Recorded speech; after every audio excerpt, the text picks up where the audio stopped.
Bom, e em meio a uma sequência de tragédias causadas pelas chuvas no país, como a gente vem inclusive noticiando, um projeto foi apresentado no Senado para fortalecer o Fundo Nacional de Mudanças Climáticas. E sobre este assunto, conversamos agora com o autor da proposta, o senador Alessandro Vieira, do Cidadania de Sergipe. Senador, bom dia, seja bem-vindo ao Jornal da Manhã. Bom dia, é um prazer estar conversando com vocês.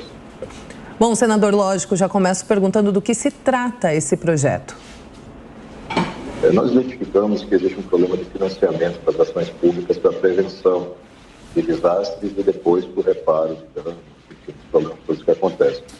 E um dos mecanismos que nos parece eficiente é utilizar o Fundo Nacional de Mudanças Climáticas, que tem alguma coisa em torno de 4,5 bilhões de reais parados, para que parte desse recurso possa ser canalizada para esse tipo de providência. Você tem que fazer prevenção, não é um desastre imprevisível. Se não me engano, Petrópolis tinha 15 mil famílias alocadas em região de alto risco. Isso não pode ser aceito, exige investimento público, e esse investimento público tem que ser coordenado pela União e atendido pelas 3 esferas de poder. Bom, senador, agora a gente gira os nossos comentaristas. Eu começo por Brasília com José Maria Trindade. Zé Maria. Muito bom dia, senador. Senador, esse debate sobre mudanças climáticas acabou sendo esquentado por esta tragédia de Petrópolis e é uma situação que acontece todos os anos, né? Não há como reter ciclos climáticos, né? O senhor acha que recursos vão impedir tragédias como essa? Como, na verdade, refazer a periferia das cidades, né? Como esse dinheiro pode fazer essa mudança, essa transformação, na verdade? Você tem 2 formas de atuar, é importante que elas atuem em conjunto. A primeira delas é você trabalhar na prevenção no local, com intervenções urbanísticas. Essas famílias que estão residindo em região de alto risco não podem permanecer lá. É uma tragédia anunciada, é uma consequência da falta de custo, de falta de planejamento do governo local e de financiamento adequado pela esfera federal. O projeto tenta atender esse problema. Mas o outro lado dessa moeda, que é a prevenção da degradação do meio ambiente, também tem que ser observado.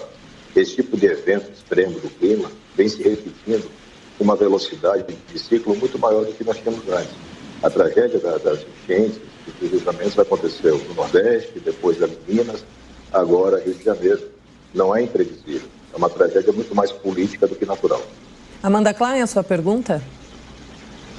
Senador, bom dia. Mudando um pouquinho de assunto, o senhor foi muito atuante na CPI da Covid. Os senadores que fizeram parte dessa comissão parlamentar de inquérito têm pressionado muito o Procurador-Geral da República, Augusto Aras, para que apresente algum indiciamento ou apresente pelo menos alguma resolução, algum resultado do inquérito que foi entregue, do relatório final da CPI que foi entregue ao Procurador-Geral. E ele pediu mais informações que possam chegar ou subsidiar o indiciamento dessas pessoas. Como é que o senhor vê a postura de Aras? O senhor acha que ele está sendo leniente ou negligente ou propositalmente estendendo um resultado desses trabalhos? E como os senadores podem cobrar uma posição mais atuante do Procurador-Geral?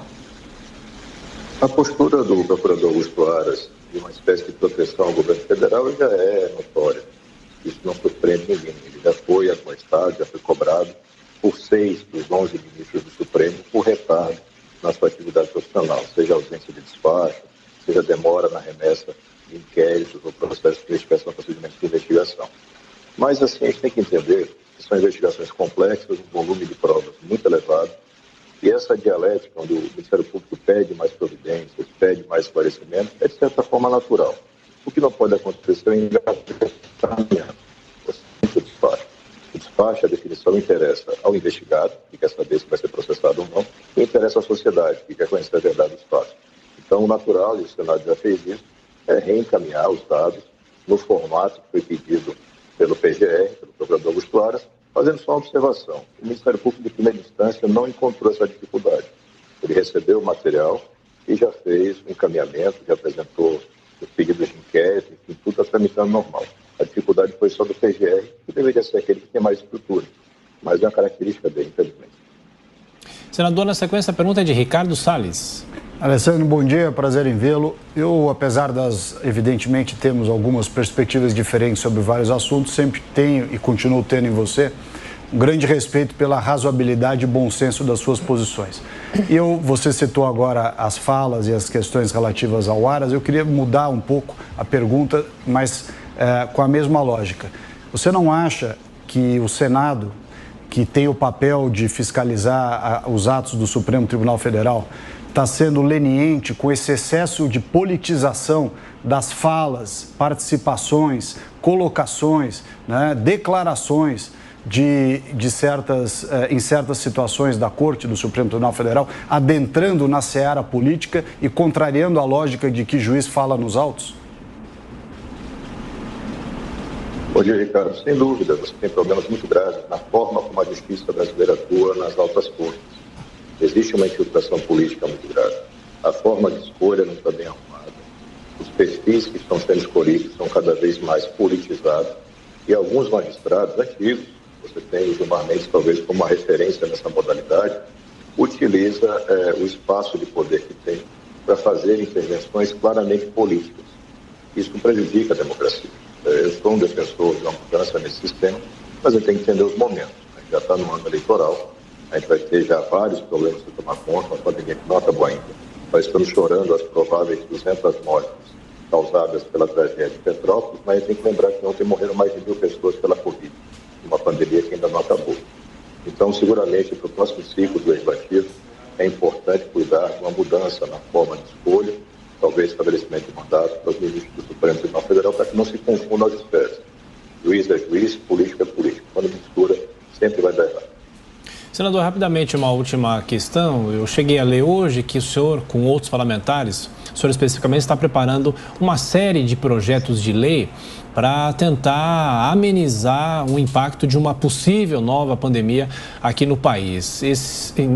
Resumindo, claro, porque o nosso tempo aqui é curto, de que maneira é possível tentar evitar ou amenizar uma pandemia? O que o poder público pode fazer para isso? O Brasil tem que sair dessa armadilha da polarização vazia. Ficam discutindo ego, vaidade e perfis na internet. Os problemas permanecem. Vou dar um exemplo concreto da educação. Nós conseguimos votar um dos projetos. O segundo deve ser votado lá nessa volta pós-carnaval, onde você tem toda uma série de medidas para garantir uma retomada da educação. Se é uma educação que funciona, o Brasil não tem futuro. E isso não vem sendo observado, porque as pessoas estão muito presas no debate puramente ideológico ou de perfis. Tem espaço para isso, tem espaço para mudanças na economia, precisamos de estabilidade fiscal e de bons programas de transferência e recuperação da renda do brasileiro. E a gente vai fazendo todo esse fatiamento de projetos para apresentar um pacote completo. A gente tem que mostrar para o Brasil que tem gente pensando em soluções, não só a gente que está aí gastando tempo discutindo problemas, às vezes problemas muito antigos. Senador, agora sim, só para a gente fechar, queria falar sobre o futuro político do senhor. O que o senhor pretende fazer nesse ano? A gente sabe da possibilidade até mesmo de uma concorrência à presidência da República. Não sei se o senhor desistiu disso, se o senhor continua no Senado. Quais são as perspectivas para esse ano? Eu sou senador chegando ao meio do mandato. Completando 3 anos, vou para 4 anos de mandato. Hoje eu sou pré-candidato à presidência da República, uma decisão da executiva do partido, do Diretório Nacional do partido. Nós já estamos em discussões relativas à federação, à coligação, e o meu grande objetivo é garantir alternativas para os brasileiros. Eu respeito muito quem quer votar na volta do Lula, respeito quem quer votar na permanência do Bolsonaro, mas eu não faço parte desses dois grupos. Eu acho que os dois não representam o que o Brasil precisa. Então, meu trabalho agora é garantir alternativas. Essas alternativas sendo colocadas na mesa, eu posso tocar outros passos desse projeto político. Senador Alessandro Vieira, do Cidadania de Sergipe, mais uma vez, obrigada pela entrevista. Excelente fim de semana para o senhor.